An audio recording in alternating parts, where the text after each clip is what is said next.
What a way to start the NBA for the team that actually are defending champions there. You can't take anything free from them. Welcome you on the show. 360 Sports on Trust TV. I'm Adeni Ajishafe. We look at stories trending. World of basketball in the NBA is back, and a lot of basketball lovers out there, they will be hoping to see their teams doing well. And also, starting from home scene, our ladies, Super Falcons, will be going out against Lucy of Ethiopia today by 1:30 p.m. But then Addis Ababa, where they'll be fighting hard to see how they can qualify for the Olympics. Paris 2024 Olympics qualifier. Super Falcons to battle Lucy of Ethiopia in Addis Ababa. Abeki stadium there. Well, a big one for them because they just have to do well. These ladies, the Lucy of Ethiopia, they won their game 10-0 against Nigeria Republic, 6-0 at home and 4-0 away. And right now, they want to face Super Falcons, and we know that they are fired up because of that particular wide margin of result that they got. But we know our ladies, Super Falcons, never ever carry ladders. To speak in Nigerian parlance. Joining me in the studio is David Oku. Good to have you, David. Yeah, my pleasure to see you again. It's been a while. Of course, at least. I said I wasn't talking to you.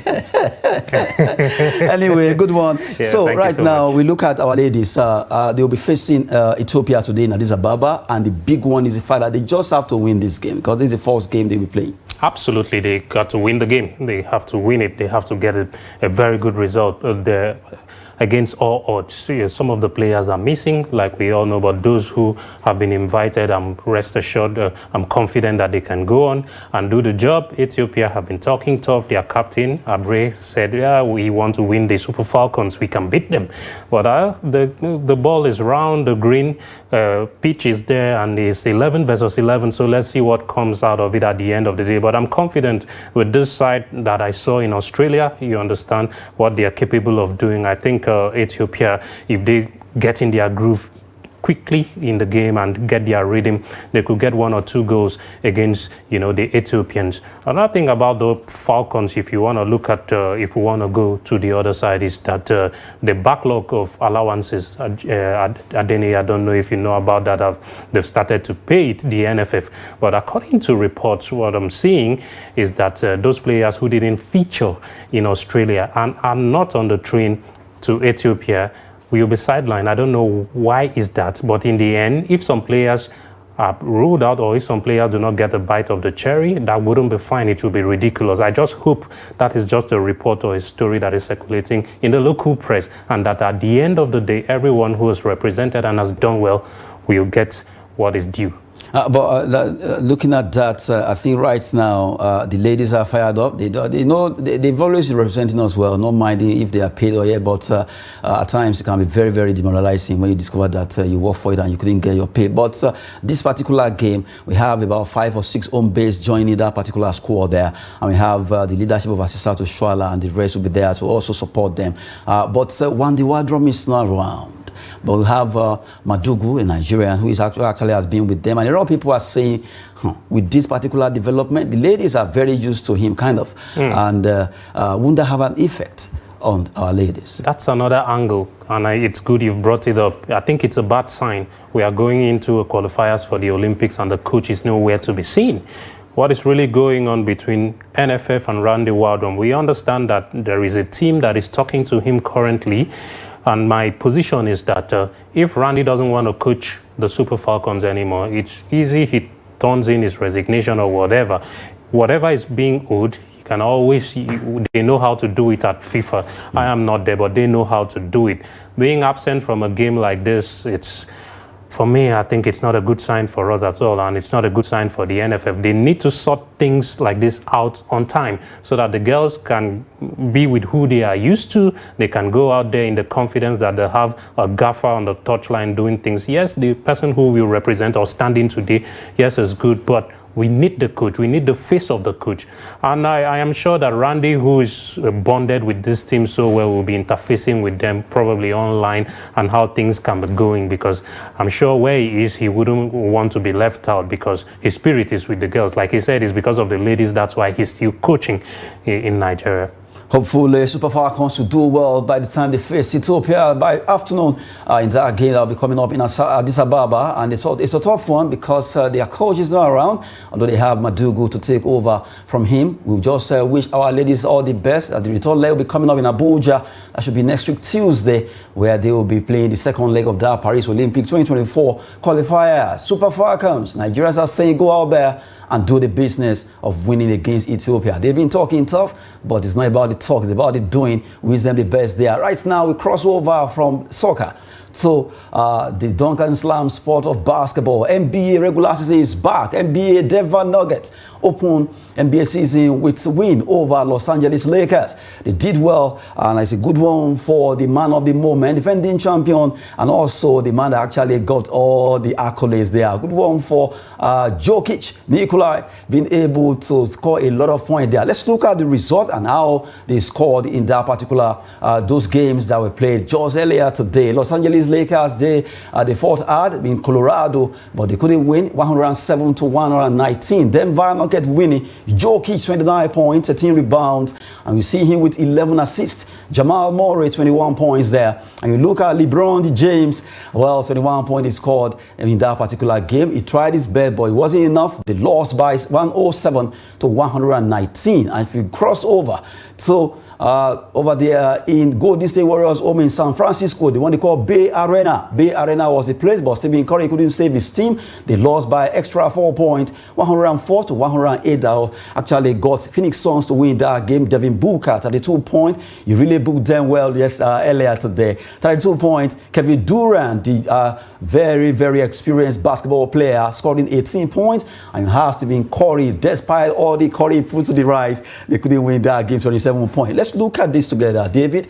You look at Los Angeles Lakers and Golden State Warriors, two giant teams there with the Stephen Curry, LeBron, King James. They lost their games against defending champion Denver Nuggets, where they dropped the baton last season. They pick it up from there, and this winning, I see it as a motivation to that team.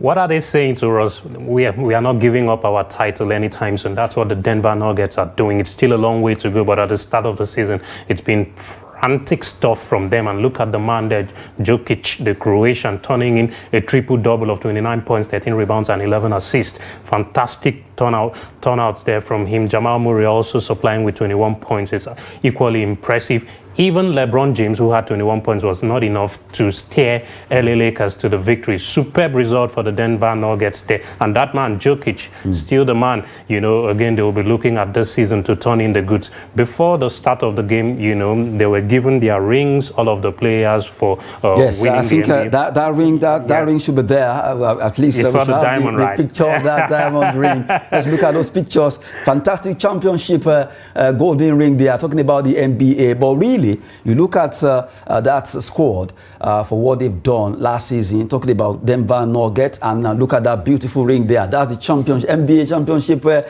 ring for winning the. You know how much that cost? Let's not mention the amount. $1 million. Oh my goodness! Well, that's the end of one of the players there. Denver Nuggets celebrating the fact that they won the NBA last season, and right now they've started so well, winning that game convincingly, 119-107. You can't take anything away from Nikola Jokic, really showing why he is the star of that team and also in the NBA history. But LeBron James, Stephen Curry, today earlier, they couldn't save their team. Is it that the Magic, although this is the first game, the Magic, maybe it's too early to say the Magic, is it winding up or what? No, it's not. It's still early days. It's still the first game of the season. And again, LeBron, if he continues to turn in like this, you know, he need teammates to support, you know, and when his teammates support the cause, and then they will go. LA Lakers are one of those giants in the NBA that will push Denver Nuggets and give them a run for their money at the end of the day. Another one is the Golden State Warriors too. So we will looking to see how they, you know, go about their business this time around. It's going to be tough up until when the playoffs come around. But for Denver, of course, they're setting a mark already.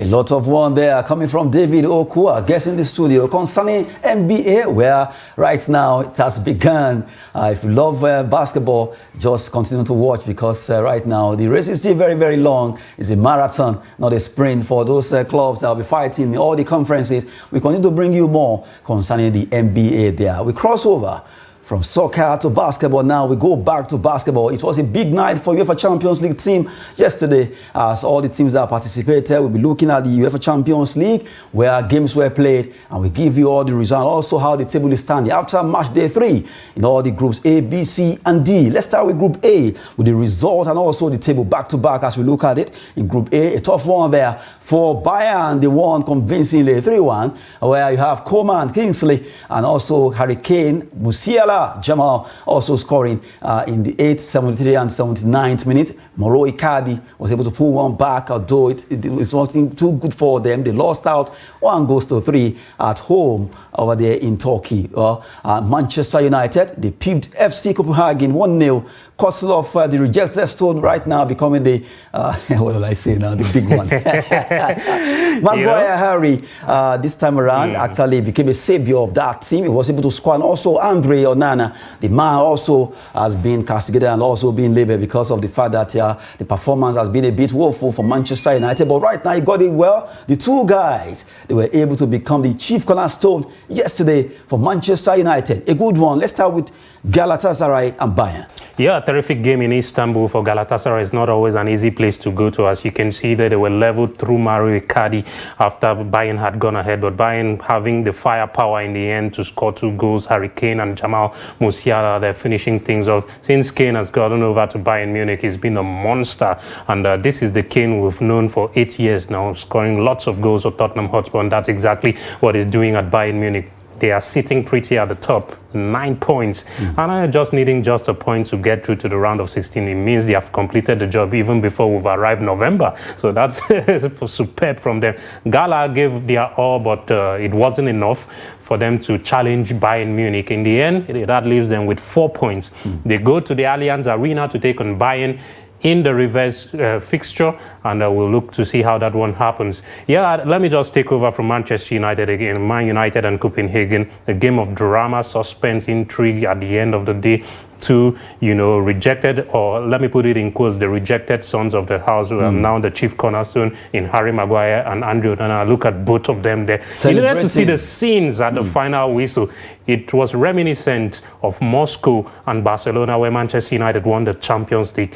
That was the scene, with all of the players running towards the goalkeeper and drowning him with the celebrations. Look at the penalty there. It's a good height for the goalkeeper. He goes, gets his right. I think this is going to be a morale booster for Nana. Getting to save that penalty will give him a lot of inspiration towards the remaining games. Absolutely. He's been a stinker at United since he's come over.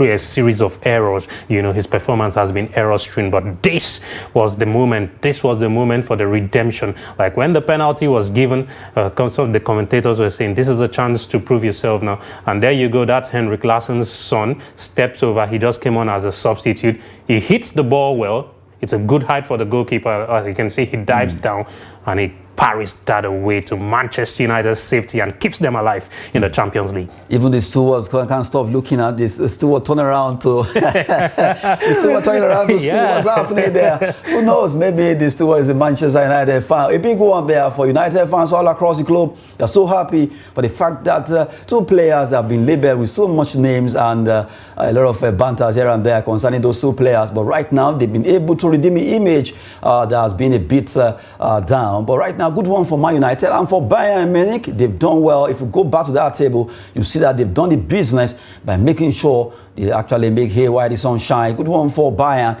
having 9 points from 3 matches, winning all the 3 games they've played so far, scoring 9 goals. And right now, they're really doing so well. Well, good one for them. Galatasaray, Manchester United, that begins to rise to the occasion. Can they do it? Well, we'll see in the remaining games that they will be playing. Well, 3 more games. Let's see how they do it. Can they make it to UEFA Champions League going forward, or they will go back to Europa? We'll wait to see. Now, let's go to Group B.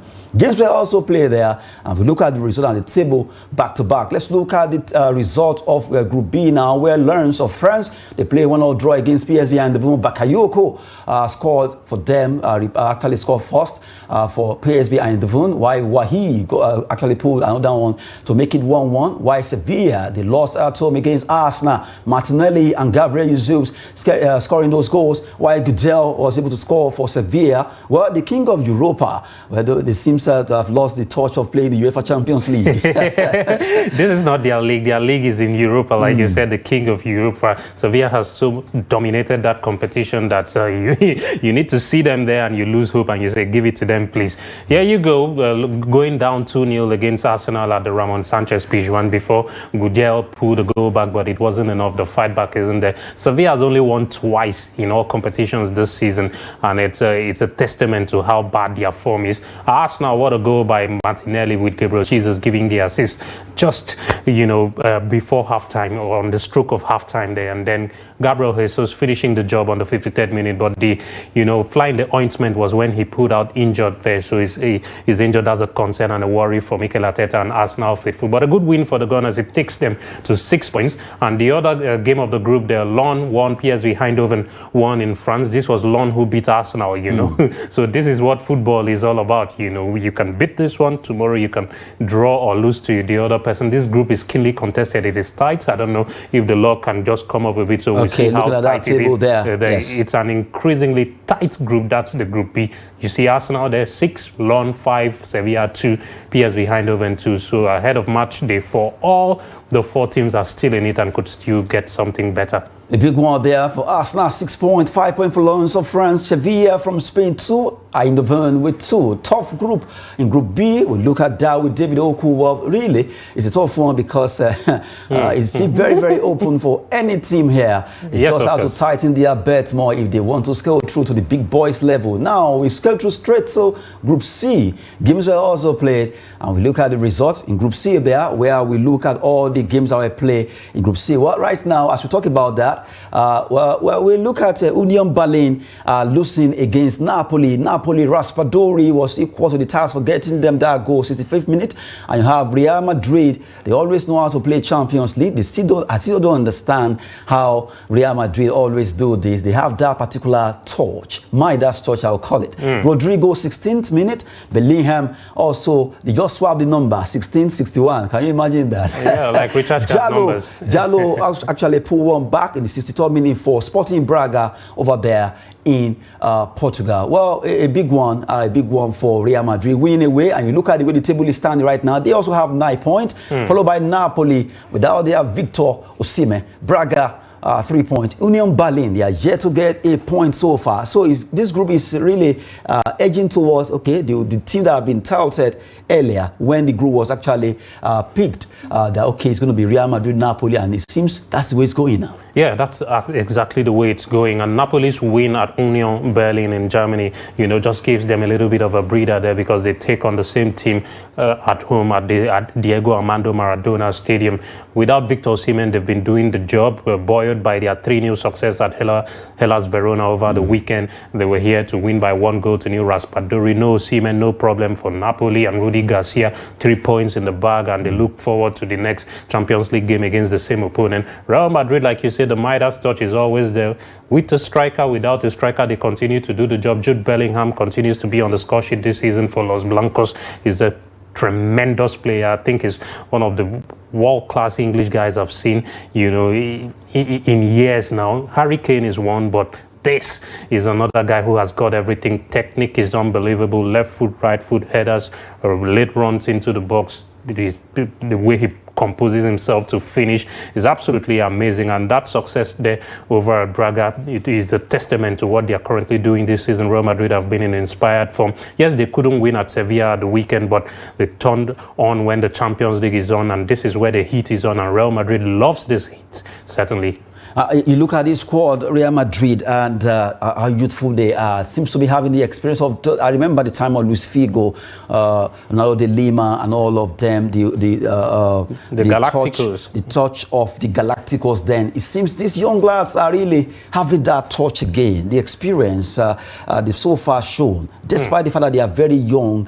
It seems they borrow some leads from the entire squad that has Zidane, the Brazilian defender, then Roberto Carlos, all of Carlos, them. Figo, like you've mentioned, Michel Soldado, Casillas to mention, but a few. Back then, when Real Madrid had the Galacticos, I think this will surprise a lot of people, but those who have followed Madrid will agree with me that they weren't this successful like this Real Madrid team that has had Luka Modric, Toni Kroos in the side. I think this has been the most successful Real Madrid side in history because they've swept the Champions League time and time again. Under Zinedine Zidane, they won it back to back to back. Then Carlo Ancelotti has also added to them. Who won it last season? Okay, it was Manchester City, but Real Madrid were also there in the reckoning as they lost out in the semi-finals. Here again, they've got a hell of a player in Jude Bellingham on their hands, and can he lead them to glory? Again, only time will tell. They've got a lot of players. Some are yet to come back in.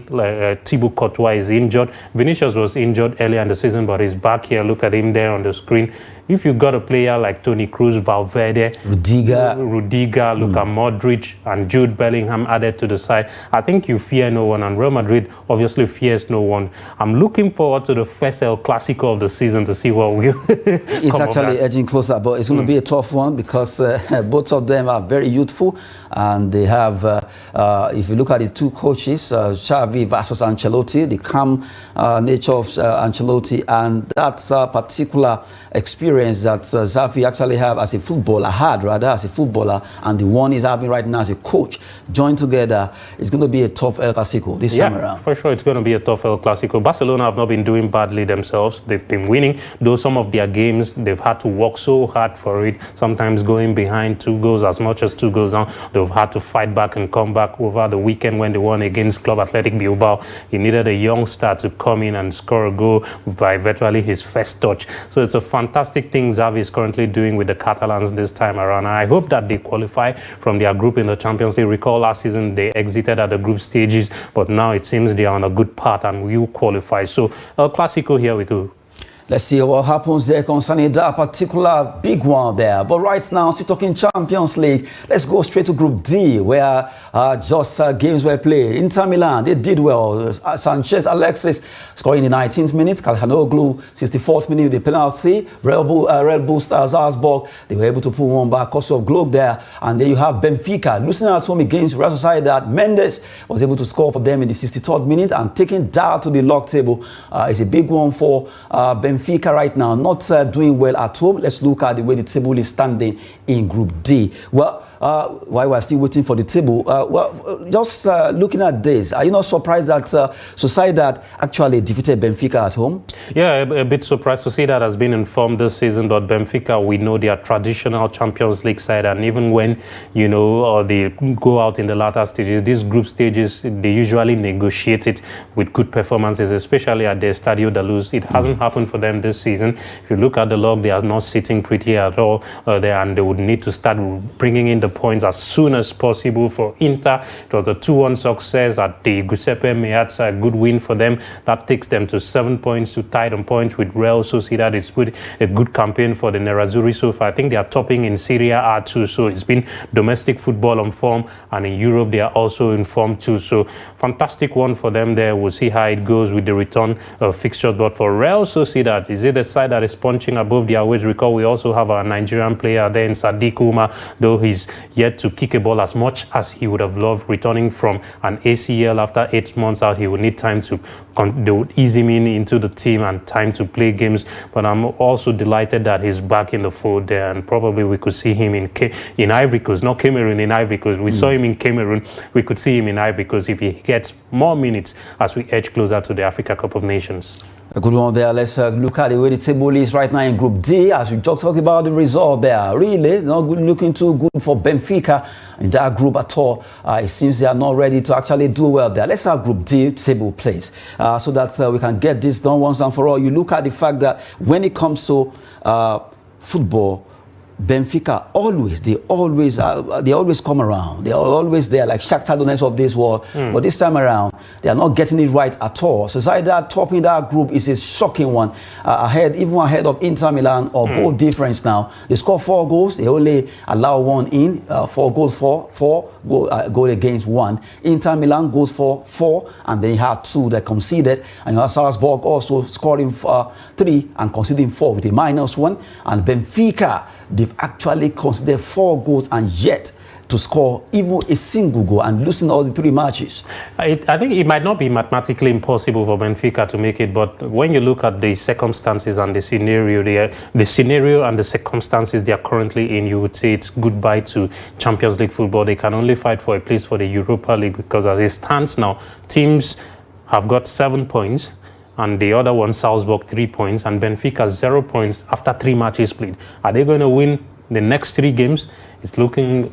It's bleak for them. Yeah, it's so bleak for them. So they can make for a place in the Europa League if they begin to pick up the points, but the Champions League is goodbye.